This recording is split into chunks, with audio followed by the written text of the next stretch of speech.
नमस्कार, city news Bareilly में आपका स्वागत है। मैं हिना खान। राष्ट्रीय आरक्षण आंदोलन ने खोला सरकार के खिलाफ मोर्चा।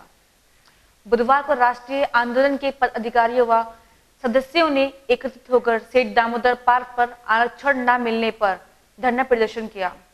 आंदोलन का उद्देश्य बताते हुए राष्ट्रीय आरक्षण आंदोलन के राष्ट्रीय अध्यक्ष संजीव कुमार प्रजापति ने वर्तमान सरकार पर हमला करते हुए बताया कि सरकार अन्य पिछड़ा वर्ग की 17 जातियों जिनमें प्रजापति, कुम्हार, कश्यप, निषाद, कहार, बिंदु, भर, केवट, मल्लाह, धीवर आदि के साथ अन्याय हो रहा है। इन जातियों को हिंदुत्व के नाम पर एक करके चुनाव जीतने के बाद सरकार धोखा देने का काम कर रही है। मंदी जैसे मुद्दों को लेकर सरकार आरक्षण को दबाना चाहती है, परंतु अन्य पिछड़ा वर्ग अन्याय नहीं सहेगा। इस मामले को लेकर आगामी माह में इसके कार्यकर्ता अयोध्या भी कूच करेंगे। इसकी जानकारी देते हुए पार्टी के अध्यक्ष संजीव कुमार ने बताया, आरक्षण की मांग करते हैं और साथ साथ दलित मुस्लिमों और दलित दलितों का दर्जा बहाल कराने की मांग करते हैं। इस विषय में हम लोग जिलाधिकारी महोदय को ज्ञापन देकर आए थे और हमारे साथ में एक घटना और घटित हो गई। हम लोगों ने प्रधानमंत्री मोदी जी का और सीएम योगी जी का पुतला फूकने के लिए पुतला बनाया था। पुलिस हमारा पुतला चुरा कर ले गई। भैया पहली चोर। हाँ बताइए, पुलिस चोर हो रही है यूपी की, तो और चोर क्या करेंगे यहाँ के। वही कार्यक्रम में शिरकत कर रहे नेता शिवचरण कश्यप ने कहा, पिछली सरकार ने कश्यप, माझी, मजबार, तुरैया, बिंद, निषाद, प्रजापति ये 17 उपजातियों को एससी में शामिल करने के लिए प्रस्ताव शासन को भेज दिया था, लेकिन अभी तक भारतीय जनता पार्टी की केंद्र सरकार हम लोगों को एससी का आरक्षण नहीं दे रही है। इसी उपलक्ष्य में आज हम लोगों का ये कार्यक्रम था और इसी के कार्यक्रम के उपरांत हम लोग वहाँ धरना प्रदर्शन देने के बाद में ज्ञापन देने गए थे। इसके साथ ही दामोदर पार्क में सभा करने के बाद कलेक्टर पहुंचकर इन लोगों ने ज्ञापन सौंपा।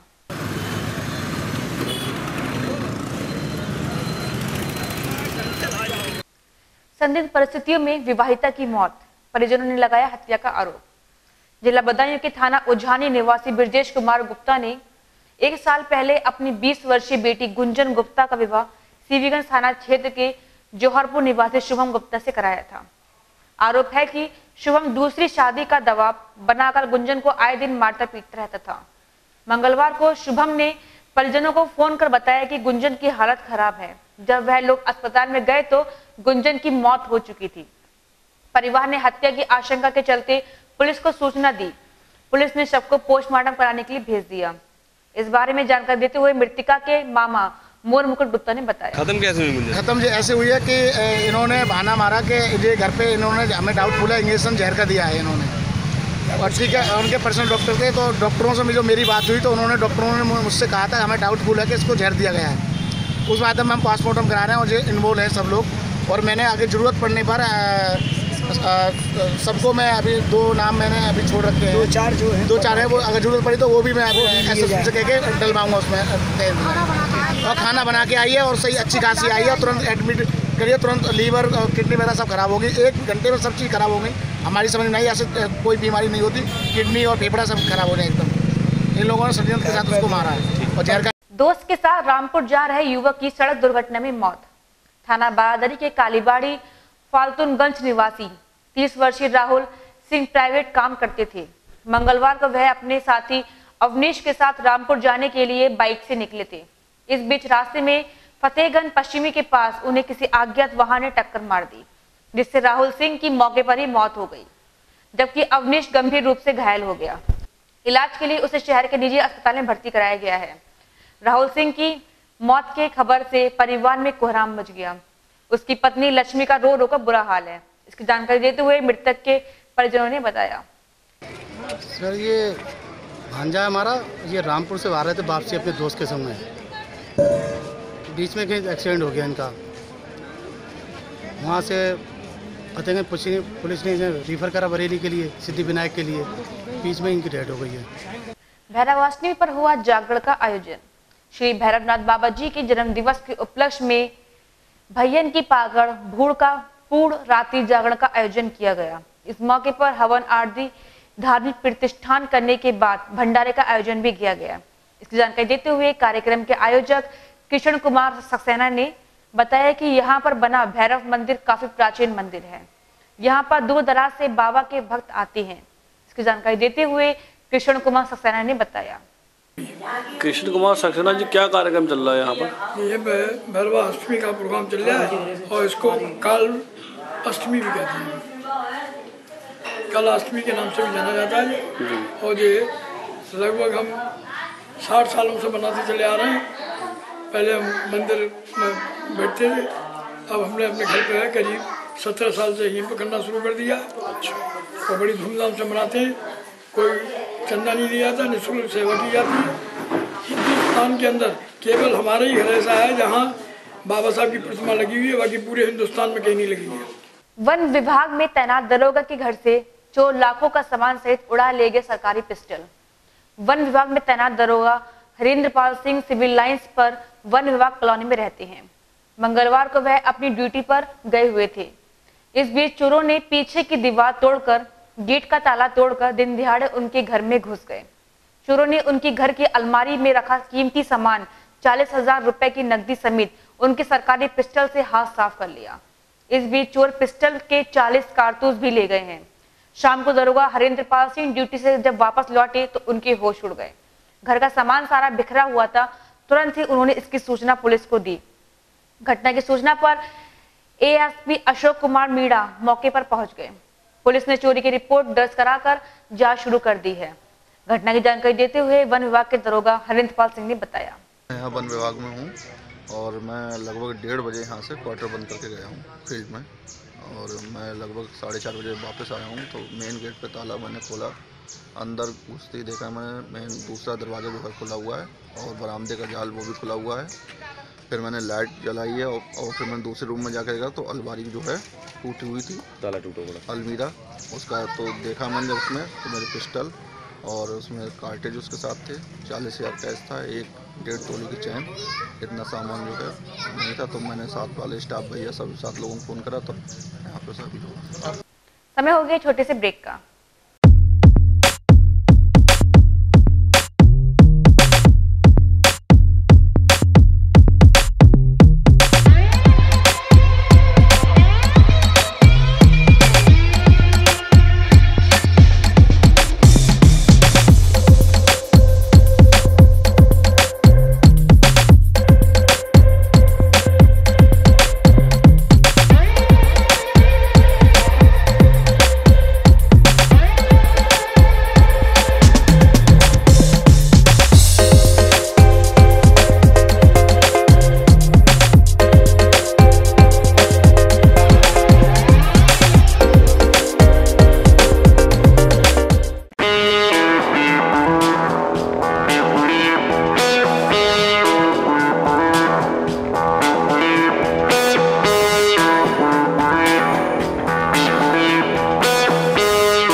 ब्रेक के बाद फिर आपका स्वागत है। 8 दिसंबर से शुरू होगा हजरत शहदाना वली रहमतुल्लाह अलैह का बड़ा उर्स। हजरत शहदाना वली रहमतुल्लाह अलैह का बड़ा उर्स ए मुबारक 8 दिसंबर से शुरू होने जा रहा है। इस संबंध में बुधवार को शहदाना वली के आस्थाने पर बड़े उर्स के सिलसिले में एक कॉन्फ्रेंस का आयोजन किया गया, जिसमें दरगाह के मुतवल्ली अब्दुल वाजिद खान ने बताया कि हर साल की तरह इस साल भी कुतुब बरेली का बड़ा उर्स 8 दिसंबर से शुरू होकर 14 दिसंबर तक चलेगा, जिसमें देश विदेश से ज़ायरीन शिरकत करने के लिए बड़ी तादाद में आ रहे हैं। इसकी जानकारी देते हुए मुतवल्ली अब्दुल वाजिद ने बताया। उर्स के प्रोग्राम इस तरह से हैं कि 8 तारीख से रोज़ाना बाद नमाज फजर कुरान खानी और बाद नमाज मगरिब मिलाद पाक होगा और बाद नमाज इशा दरस हदीस का प्रोग्राम होगा।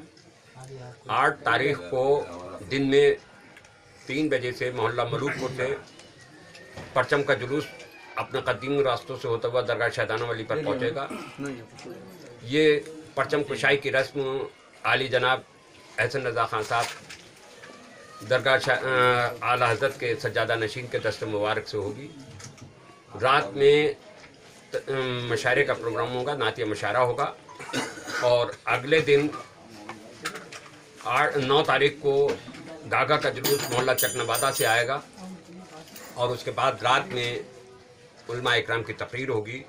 1:40 पर हुजूर मुफ्ती आज़म हिंद का कुल शरीफ का प्रोग्राम होगा और उसके बाद 9 के बाद 10, 11, 12, 13, 14 तारीख तक रोज़ाना बाद नमाज इशा यानी कि 10 बजे के लगभग महफिल समा का प्रोग्राम किया जाएगा। वहीं इस मौके पर यूसुफ इब्राहिम, शमीम अहमद, खलील कादरी, सलीम सुबहानी, गफ्फूर पहलवान, जावेद खान, शिरोज, सैफी कुरैशी आदि शामिल रहे। नेताओं की बात रही बेअसर, नहीं बन सका अभी तक लाल फाटक का सर्विस रोड। लगातार कई घटनाएं होने के बाद भी अभी तक लाल फाटक पर सर्विस रोड नहीं बन पाया है। वहीं बड़े वाहनों का लाल फाटक से गुजरना लगातार जारी है, जिसके कारण आए दिन हादसे हो रहे हैं। इस काम को कर रहे अधिकारी किसी की सुनने को तैयार नहीं है। जब तक यह पुल नहीं बन जाता, लोगों की जान पर खतरा मंडराता रहेगा। इस बारे में आंवला सांसद धर्मेंद्र कश्यप उत्तर प्रदेश के मुख्यमंत्री योगी आदित्यनाथ को भी अवगत करा चुके हैं, लेकिन अभी तक सर्विस रोड नहीं पड़ सकी है। इसकी जानकारी देते हुए आंवला सांसद धर्मेंद्र कश्यप ने बताया, देखिए, मैंने मुख्यमंत्री जी, उप मुख्यमंत्री जी और सेतु निगम के एमडी, कमिश्नर और डीएम सबको मैंने पत्र लिखा है कि जिस तरीके से देरी लाल फाटक में हो रही है, और सबसे बड़ी बात है इसके जो अधिकारी हैं, जो पैसा सर्विस लाइन का आया था, पहले सर्विस लाइन बना देनी चाहिए थी, नाला का निर्माण कर देना चाहिए था। उस पैसे का भी कहीं दुरुपयोग किया गया है, इस बात की भी जांच होनी चाहिए। और जिस तरीके से लाल फाटक पर 9 लोगों की मृत्यु सेतु निगम की वजह से हो गई, एक्सीडेंट हुए, अगर ये सर्विस लाइन बनी होती, ठीक से रोड बनी होती, तो इस तरह की घटनाएं नहीं हुई होती। तो लगातार आप देखें कि वहाँ काम में जो देरी हो रही है वो सेतु निगम की लापरवाही की वजह से हो रही है, और मैंने इसलिए पत्र लिखा है, जो भी दोषी अधिकारी हैं उनके खिलाफ कार्रवाई होनी चाहिए, और जब तक कार्रवाई नहीं होगी तब तक मैं लगातार इस बात को उठाता रहूँगा। नगर निगम में दी इंदिरा मार्केट के फड़ ठेला व्यापारियों को पोर्टेबल शॉप की सौदागर। शहर को स्मार्ट सिटी का दर्जा मिलने के बाद इसे और स्मार्ट बनाया जाए, इसके लिए नगर निगम हर संभव प्रयास करने में लगा हुआ है। इसी कड़ी में नगर निगम ने इंदिरा मार्केट में ठेला फल लगाने वाले व्यापारियों को बड़ी राहत दी है। नगर निगम की तरफ से मॉडर्न पोर्टेबल शॉप को बनाया गया, जिसका आवंटन नगर निगम द्वारा 30 नवंबर को किया जाएगा। इसका उद्घाटन नगर विकास मंत्री सुरेश खन्ना के हाथों किया जाएगा। इस बारे में खुशी जाहिर करते हुए ठेला व्यापारी संगठन के अध्यक्ष संतोष गुप्ता ने बताया, उत्तर प्रदेश में बरेली एक पहला स्थान है जहां कुछ हो रहा है, और ये सारी व्यवस्था होने के बाद में हम इस बात के लिए जागरूक हैं कि निकट भविष्य में नगर निगम हमारे हित में और भी अच्छा कार्य करेगा, जो कार्य सराहनीय होगा। कहीं ना कहीं आपने बहुत फल व्यापारियों के लिए लड़ाई लड़ी है, उसको लेके आज फल वाले को दुकान मिलेगी, उसको लेके क्या कहना चाहिए? प्रसन्नता है, हर आदमी में प्रसन्नता भी है, और माननीय मुख्यमंत्री जी के आगमन पर यहाँ की सारी व्यवस्था हम लोग खुद ही कर रहे हैं, टेंट शामियाना लाउड स्पीकर लगा के, जिससे कि एक अच्छे से अच्छा एक मैसेज जा सके कि अगर हमारे लिए सरकार ने कुछ किया है तो उसके लिए हम अच्छा धन्यवाद दें। वहीं कई सालों से फल लगाकर अपना गुजारा करने वाले शोभा रस्तोगी ने खुशी जाहिर करते हुए कहा, लगातार कोई आवंटन किया है, किस तरह से आपको दुकान मिलेगी? जी, तो कोई भी ऐसी बात नहीं अभी पता चली है।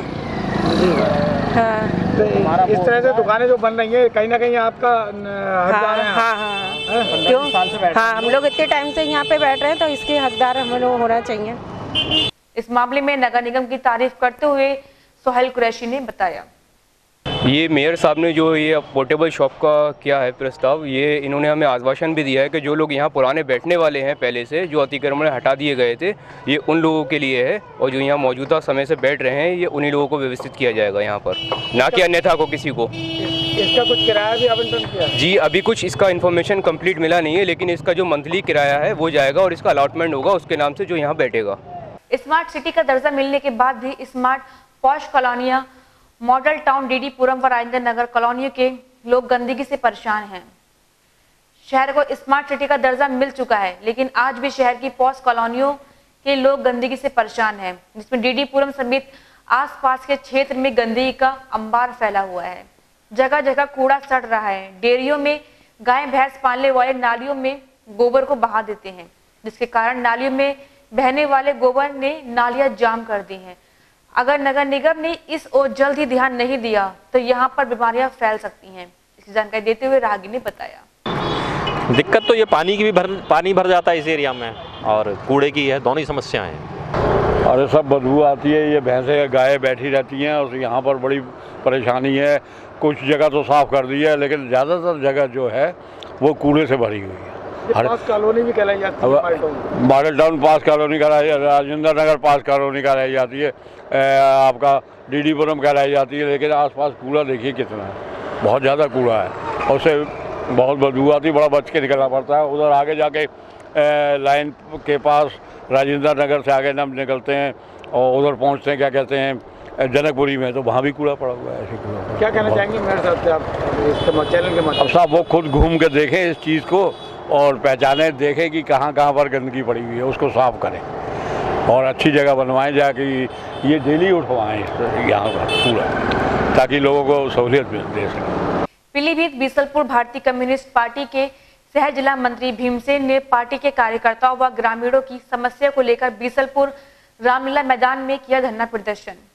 बीसलपुर भारतीय कम्युनिस्ट पार्टी में सह जिला मंत्री भीमसेन ने बुधवार को कार्यकर्ताओं व ग्रामीणों के साथ रामलीला मैदान में धरना प्रदर्शन दिया। जिला सह मंत्री भीमसेन शर्मा ने धरने के बाद रामलीला मैदान में गैस एजेंसी होते हुए ब्लॉक कार्यालय तक नारेबाजी की करते हुए जुलूस भी निकाला। ब्लॉक कार्यालय पहुंचकर अपना विभिन्न मांगों वाला पत्र ब्लॉक कार्यालय को सौंपा, जिसमें ग्रामीणों ने गांव पर काम न होने का आरोप लगाया है। इस आंदोलन को लेकर जिला सह मंत्री भीमसेन ने कहा, आप ये क्या कार्यक्रम आपका धरना प्रदर्शन? हमारा ये रैली के माध्यम से धरना प्रदर्शन विकास खंड कार्यालय पे होगा आज बीसलपुर में, और हमारा ये जनहित में मांग पत्र जाना है। कई मांग पत्र बीडीओ महोदय को दिए, आज तक कोई कार्रवाई अमल में नहीं लाए। कई प्रधानों द्वारा जनता को लूटा जा रहा है। आवासों में 50-50 हज़ार रुपये, 20-20 हज़ार रुपये रिश्वत लेते हैं प्रधान, और बीडीओ के कहने के अनुसार किया जा रहा है। इसके खिलाफ हम लोग आंदोलनरत हैं। अगर वीडियो नहीं मानते, अपनी मनमानी करते हैं, तो उग्र आंदोलन के लिए हम तैयार रहेंगे। 1 महीने में मांग पूरी न होने पर पार्टी उग्र आंदोलन करेगी, जिसके जिम्मेदार विकास खंड अधिकारी की होगी। आंदोलनकारियों में महिला व ग्रामीणों ने बढ़ चढ़कर हिस्सा लिया, जिसकी जानकारी देते हुए आंदोलन में हिस्सा लेने आई महिला ने बताया, धरना पर बैठी हुई है। हम धरना में इसलिए आए हैं कि प्रधान जो है झगड़ा करा रहे हैं, लैटरिन नहीं दे रहे हैं, आवास नहीं दे रहे हैं, रास्ता बंद करा रहे हैं, रुपया ले रहे हैं, लूट करा रहे हैं, और ब्लॉक के कर्मचारी वे भी लूट कर रहे हैं। कोई अधिकारी सुन नहीं रहा। एक विशेष सूचना, सिटी न्यूज को आपने इसका चैनल 208 पर देख सकते हैं, यानी मोबाइल के यूट्यूब पर जाकर सब्सक्राइब भी कर सकते हैं। सिटी न्यूज में खबर देने के लिए हमारे इस नंबर संपर्क करें। Phone number 8954961313। ये हमारे कार्यालय पर संपर्क कर सकते हैं। हमारा पता है सिटी न्यूज बरेली निकट गंगाशील हॉस्पिटल, डीडी पुरम, बरेली। समाचार का सिलसिला ही खत्म होता है। अगले बुलेटिन से फिर मुलाकात होगी। नमस्कार।